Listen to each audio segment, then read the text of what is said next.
இந்த பூவை எங்கே பார்த்தாலும் மறக்காமல் வாங்கிட்டு வந்து ஒரே ஒரு கையாச்சு இந்த மாதிரி சமைச்சு கொடுங்க. பிகாஸ் அவ்வளோ high in calcium and iron. இது ஒன்றுமே இல்லை, முருங்கைப்பூ தான். எப்படி பண்ணுறதுன்னு பார்க்கலாமா? கடாயில் ஒரு 2 டேபிள் ஸ்பூன் அளவுக்கு நல்லெண்ணெய் சேர்த்துட்டு கொஞ்சமாக கடுகு, 1/2 டீஸ்பூனுக்கும் கம்மியாக, கொஞ்சமாக கருவேப்பிலை, பச்சை மிளகாய் கீரி இந்த மாதிரி சேர்த்துக்கலாம்.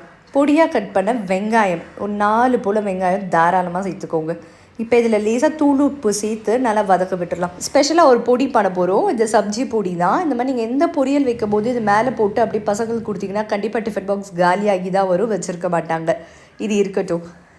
வெங்காயம் இந்த அளவுக்கு வதங்கி வந்திருந்தால் மட்டும்தான் டேஸ்ட்டாக இருக்கும். முருங்கைப்பூவை தண்ணியில் நல்லா அலசிட்டு பிழிஞ்சிட்டு வெறும் பூட்களை மட்டுமே சேர்த்துக்கலாம். கொஞ்சம் கொஞ்சம் இலை காம்பு தான், ஒன்றும் பிரச்சனை கிடையாது. அந்த ஸ்பெஷல் பொடி நல்லா ஆற வச்சுட்டு மிக்ஸி ஜாரில் மாற்றி கொரன்னு அரைச்சி அல்லது 1.5 டேபிள் ஸ்பூன் அளவுக்கு சேர்த்து இப்படி ஒரு பெரட்டு அப்படி ஒரு பெரட்டிட்டு ஸ்டவ்வை ஆஃப் பண்ணி சூடாக சர்வ் பண்ணிங்க அப்படின்னா நல்லா கமன் முருங்கைப்பூ பொரியல் ரெடி.